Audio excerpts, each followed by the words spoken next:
to Bad Movie Beatdown. Now, recently I reviewed a movie called The Ugly Truth, a horribly offensive movie that managed to make both genders look like idiots. After that review I was inundated with requests asking me to do another chick flick, so I'm going to tackle the mother of bad chick flicks, Bride Wars. Few recent movies have received as much critical battering as Bride Wars. The film was released in January 2009, and for those who don't know, January is often the time when studios will dump out all the terrible movies they can't release the year before. So thus, for many critics, it was the first film they saw in 2009. One of these was Quiffed critic Mark Kermode, who made an infamous challenge on air. If Bride Wars isn't in my top 10 worst films of the year, if there are 10 films worse than Bride Wars this year, I quit. No, don't say that, because then people will hold you to it. And I know, but it's like, every now and then you have to make a stand, and this is it. Luckily for him, at the end of the year, he was still in a job. The film stars Kate Hudson, who is also one of the producers on this drivel, and Anne Hathaway, who really wanted to be in movies about marriages, having appeared in Rachel Getting Married. This is also kind of ironic because that one was really good, and this one isn't. The film opens with this title sequence involving girly mementos. Oh boy, 2 minutes in and already I have too much of a penis for this movie. It all began at the Plaza Hotel 20 years ago in the month of June. Two mothers brought their daughters, Liv and Emma, here to the Palm Court for tea. On that afternoon, there was a wedding. And two little girls from New Jersey held in their hands a new dream. That one day they would find that one person who would stand by them no matter what. And when they did, they too would have June weddings at the plaza. You know, it would be nice if we actually saw the wedding as opposed to the PowerPoint presentation. Oh, and you must be wondering, who the hell is providing this narration? Well, we won't know for another 15 minutes. That's some great writing there. So these girls grow up to be Liv and Emma, played by Kate Hudson and Anne Hathaway. Not too shabby. Caviar cocktail hour, cigar roller, white glove service, celadon, Cymbidium orchids. Great DJ. Yeah, but it ain't jammed, and it ain't the plaza. Oh, it's so wonderful judging other people's weddings by our own false, exorbitant values. 1, 2, 3. I would have seen the signs if I'd been there. Look at Emma's eyes, like a hunter's, and Liv's hand. How would you like that clasped around your throat? And we fade into the next scene. Wouldn't it have been nice to actually see who grabbed the bouquet? Anyway, we see Liv at work as a high-powered lawyer. Kate Hudson is a high-powered lawyer. That's funny. It's an aggressive approach, and I think judicially will find favor, particularly if we pull Justice Givens. Oh, that wasn't meant to be a joke. Awkward. Whilst Emma and Liv try on clothing, a Tiffany box falls out. You're getting engaged? Oh, this is aggressively girly. Promise me you won't tell anyone until after he proposes? Oh my god, I would never. Predictable punchline in 3, 2, 1. God bless predictable screenwriting, you saved the day again! And of course, there's a moment of sadness because Liv wishes her parents were here, but since we never saw them, it's pretty much just a plot point. Soon after, Emma's boyfriend Fletcher pops the question. Engaged? Wow! That's... Can I call you back? No, of course I'm happy. Why wouldn't I be happy? Everything's great. Yeah. No, you don't have to come here. I'm fine. I'm not gonna eat anything. Oh, women. They're always turning to pills and Ben & Jerry's when they're depressed. What groundbreaking, timely satire. Emma tells Liv she has an appointment with Marion St. Clair, which forces Liv to take desperate measures. Honey, will you just marry me already? Don't you want to get married? Honey, can we talk about this later? Well, you changed your mind. I saw the Tiffany box in the closet. You know what I will tell you?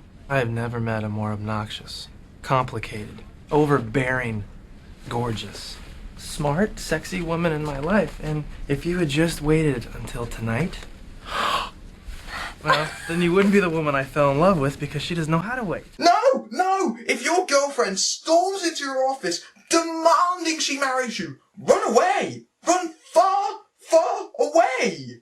And that is the journey that brought these two young brides to my townhouse on that particular afternoon. I'm Marion St. Clair, the most sought-after wedding planner in Manhattan. Oh, finally! We get a name to that narrator. That was worth waiting 17 minutes for. Marion is played by Candice Bergen. She gets them 2 dates in June, which they sign for. I happen to have 3 openings at the Plaza in June. 2 the first Saturday, 1 the last Saturday. That would be the 6th and the 27th. My parents' anniversary's the 6th. It's so meant to be. Oh my gosh. Yeah. Well, then I'll take the 27th. Great. And it's montage time as they fill out that wedding checklist. And speaking of checklists, montage, check. Non-existent male characters, check. Weak attempts at satire while simultaneously perpetuating the notion that marriage is the only thing that matters.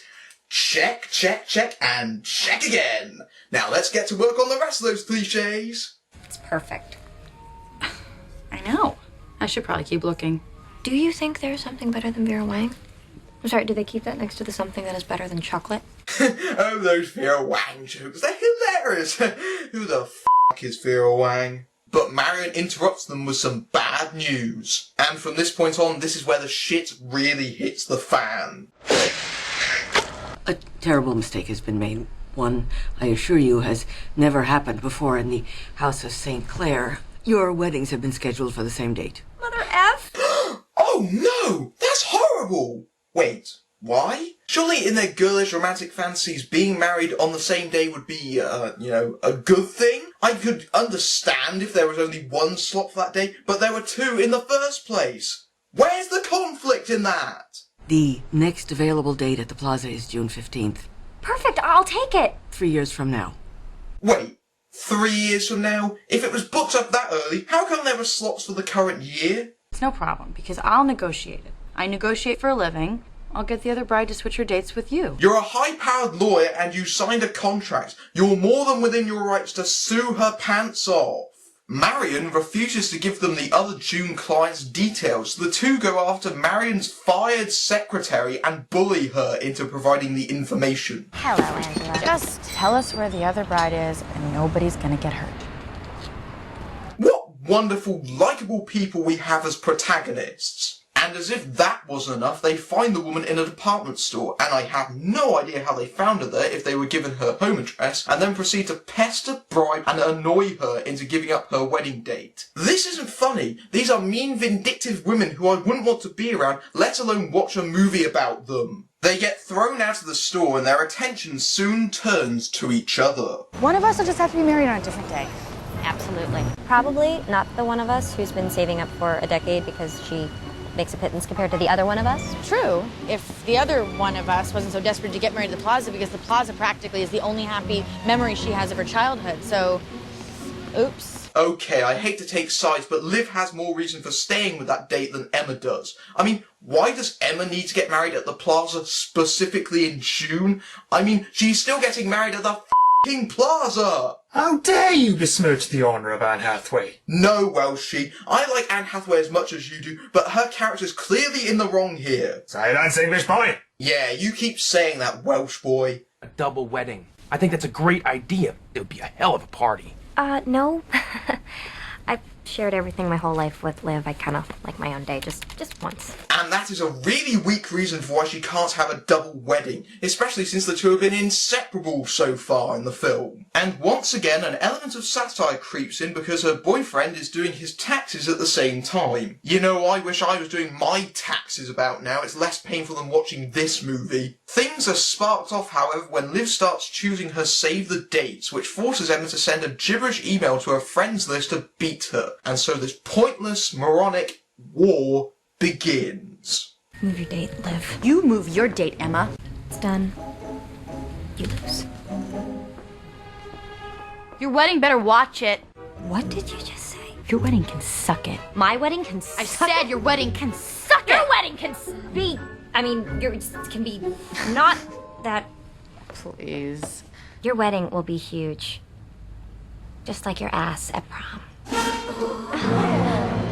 Oh, tee-hee-hee! It's so funny because the music is so perky and jaunty. You know, it's the next best thing to having a laugh track.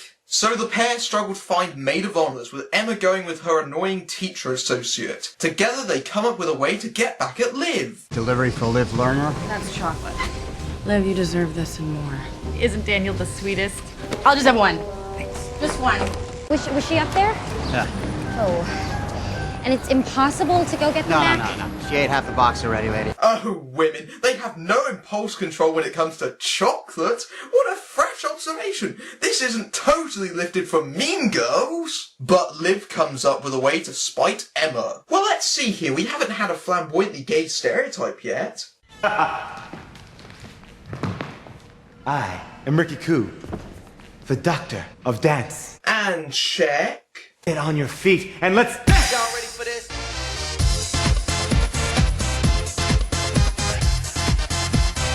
Make it stop! It's so painfully unfunny! The final month before the big day is a litmus test for couples of how they work together, solve problems, communicate. The early happy glow is over and the nerves begin to set in. With some couples, it brings out the fundamental conflicts in their relationship. With other couples, the lucky ones, it highlights the essential harmony of their partnership. Lucky one translating to the producer. More sniping ensues. Emma prints an ugly photo of Liv in the local paper, and Liv convinces people that Emma is pregnant. You know, this war is lame. Makes UN peace talks look like cage matches. Oh no! What the hell is going on? I gained 5 pounds. 5 pounds, it might as well be 50. If the dress doesn't fit, my wedding's gonna be a big black hole in the history of the plaza. The whole I'm fat joke doesn't really work when you haven't put any weight on. So what? Let it out. You don't alter Vera Wang to fit you. You alter yourself to fit Vera. What do boys learn in school? I don't know, perspective? Liv realises that she has been duped and sabotages Emma's tanning treatment. If you're not spoiled, then you will go far. You will live in happiness too. Like the Oompa Loompa Loompa-dee-doo. As revenge, Emma tampers with Liv's hair dye. I get to do nothing. I don't know what happened. My hair's blue! It's blue! I never knew Mars Girl was in this. Emma gets a load of pregnancy-related items and sets out to destroy Liv's bachelorette party at a male strip club. We got 2 rides in the house tonight!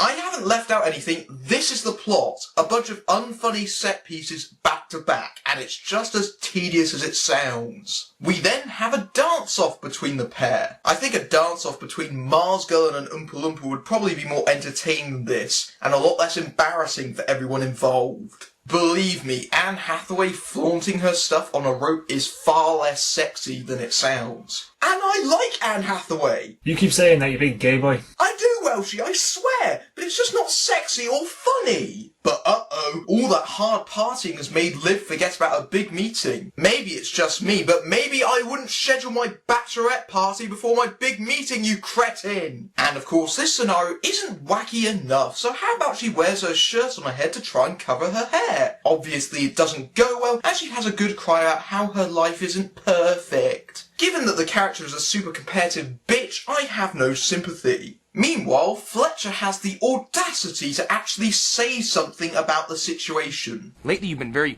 mad and tense and excited. Quite frankly, you have me questioning whether or not this is something about to do with the wedding or if this is permanent. Well, Fletcher, it is kind of permanent. I mean, it is possible that I might be mad or tense or excited more than once in the next 40 years. Well, you know what? You're doing it right now. What? No, I mean, not bitchy, but... I said not bitchy, but you're right there in that neighborhood. For once, one of the male characters actually says what we've all been thinking. That means that he's... Yeah, I shouldn't have so many. God, I can't even talk to you right now. The bad guy.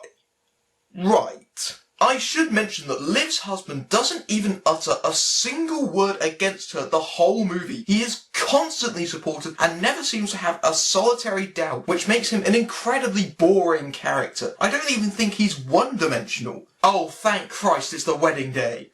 I can finally see the light at the end of this tunnel. And why, yes, the 2 weddings are going ahead on the same day. Glad to see the movie has been completely irrelevant and pointless. Liv realises that she switched the video montage during Emma's wedding and tries to get changed back, but her assistant thinks she's being bitchy again and throws it away. So when Emma comes down to the wedding, the video displayed is of her misbehaving at spring break. Cue catfight! It's over. I can't do this anymore. What the hell are you doing? Have you lost your mind?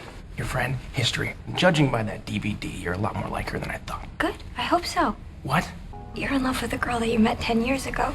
Hey, what's the matter with that? She's not here anymore. She's been replaced with a horrible, horrible person instead. They realise they want different things and their wedding is off, the closest thing resembling a plot twist or a moment of originality in the whole running time. Goodbye.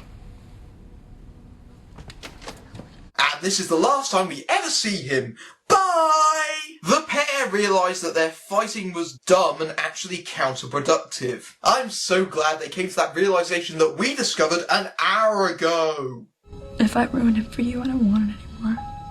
If Fletcher and I were perfect for each other, then we'd be getting married, and we're not. Yeah, we'll just gloss over that disturbing subtext that all this petty squabbling may have been the downfall of Fletcher and Emma's relationship. So the war is over, the wedding is reset and runs smoothly a second time, with Emma being Liv's maid of honour. It's a happy ending for the producer.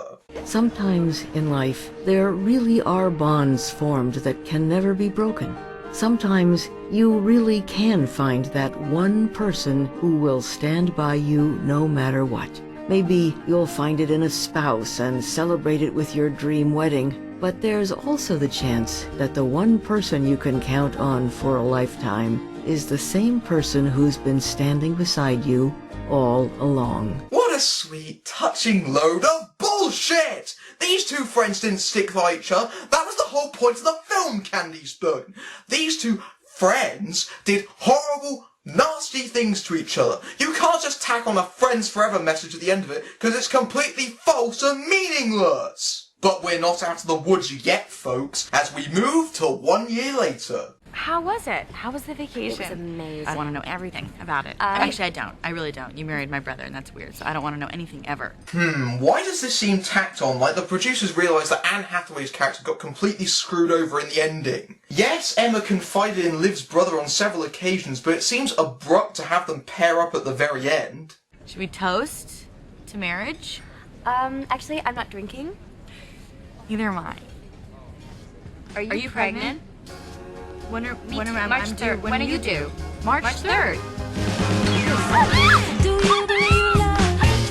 Oh, fuck off! Oh, come on! Let her off the hook! She's so sweet. I'm sorry, Welshie, but this film is irredeemable. I can see how Bride Wars was pitched, as a satire of how women perceive weddings. However, the problem with the film is that it tries to be both things. It tries to be a dark satire and be a light, frothy chick flick at the same time. These are two completely contradicting purposes, and the end result is a total mess. It is painful to watch. Admittedly, I'm at a disadvantage because I'm a man watching a film that definitely isn't designed for me, but it's a boring, bitterly unfunny comedy with two unlikable, self-centered leads, a mean streak, and a worrying subtext. And let's not forget, the conflict was entirely pointless! For me, this has been the hardest film to watch since Transmorphers. I don't think I've cringed so much or been more depressed and angry at a movie in a long time. F*** the people who made this movie, f*** Kate Hudson, and f*** this movie full stop. Good night!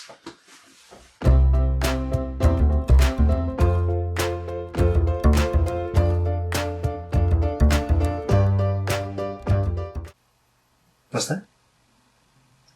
You want me to do what? I can't, there's people watching.